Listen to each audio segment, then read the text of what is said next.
मी सध्या समृद्धी highway phase 15 वर आहे। सप्टेंबर महिन्यामध्ये हा फेज सुरू करण्यात येणार आहे आणि करोडो रुपये खर्च करून सध्या या ठिकाणी समृद्धी हायवे तयार करण्याचं काम युद्धपातळीवर सुरू आहे।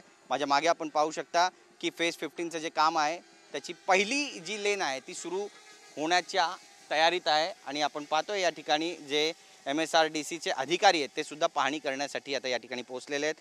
अनिल गायकवाड या ठिकाणी पोहोचलेले आहेत, त्यांचे इतर जे इंजिनिअरिंग आहे चे टीम आहे ती या ठिकाणी पोहोचलेली आणि सगळ्यात महत्त्वाचं म्हणजे या ठिकाणी इगतपुरीहून ठाण्याला जोडणारा जो बोगदा आहे तो सुद्धा तयार करण्यात आलेला आहे। जवळपास 8 किलोमीटरचा हा बोगदा आहे। देशातील सगळ्यात अरुंद असा हा बोगदा असणार आहे आणि सगळ्यात महत्त्वाचं म्हणजे 1.5 ते 2 तासाचं जे अंतर आहे ते अवघ्या 10 मिनिटांमध्ये पार करता येणार आहे आणि त्यामुळे बचत होणार आहे। सगळ्यात महत्त्वाचं म्हणजे वेळेची बचत होणार आहे, पेट्रोलची बचत होणार आहे आणि लोकांना एक समृद्ध करणारा असा हा समृद्धी हायवे सप्टेंबर महिन्यामध्ये ज्यावेळी खुला करण्यात येईल त्यावेळी लोकांचं आयुष्यमान खऱ्या अर्थाने समृद्ध होणार का हे पाहणं सुद्धा महत्त्वाचं ठरणार आहे।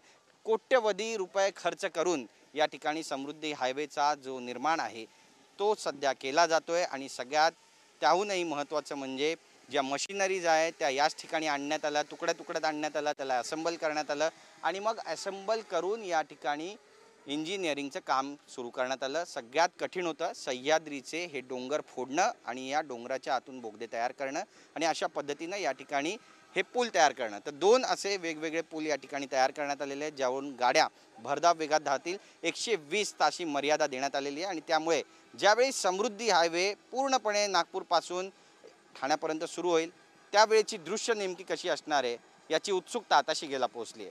कॅमेरा पर्सन योगेश गुरवसह गिरीश गायकवाड, TV9 मराठी।